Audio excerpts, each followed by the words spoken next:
আসসালামু আলাইকুম।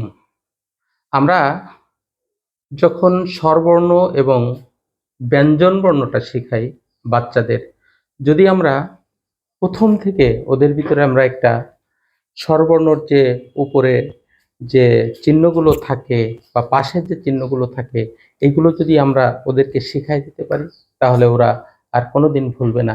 কিন্তু আমরা অনেকেই এগুলো আমরা জানি না। আজকে আমরা এরকম কয়েকটা স্বরবর্ণ এবং ব্যঞ্জনবর্ণ নিয়ে আমরা আলোচনা করব। দেখা যাক, এই যে আমরা এটা হচ্ছে চৈতন বা টিকি। এই যে রস্বই উপরের যে এটাকে, এই যে আমরা যে ঘোড়ায় যে দাগটা দিই, আমরা অনেক সময় এটাকে বলি হচ্ছে কি, কেউ কেউ উড়ানি বলি, মাত্রা বলি। আসলে কি, এটার সঠিক নাম হচ্ছে চৈতন বা টিকি।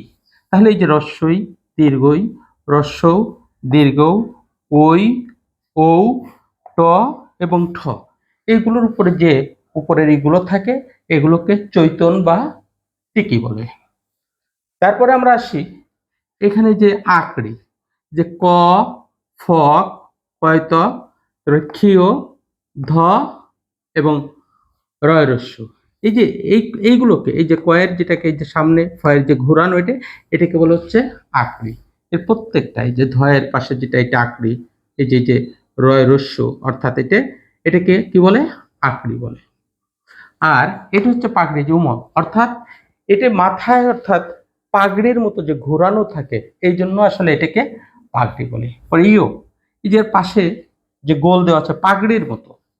তারপরে এই যে নয় চঞ্চ, তারপরে ছয় চঞ্চ, তা এটা কিন্তু আবার যুক্ত বর্ণ, এই দুটো আবার যুক্ত বর্ণ হিসেবেও ব্যবহার হয়। তাহলে আমরা যদি ছোট বাচ্চাদের এই জিনিসগুলো তাদের শিখার সময় থেকে আমরা এইগুলো শিখিয়ে দিই, যে কোনটা চৈতন, টিকি, আকড়ি বা পাগড়ি, তাহলে আমাদের এই বাচ্চারা, এই ছোট বাচ্চারা যখন এগুলো শিখবে, তখন আর তারা ভুল করবে না এবং তারা ভালোভাবে শিখে যাবে। আজকে পর্যন্ত। আল্লাহ হাফেজ।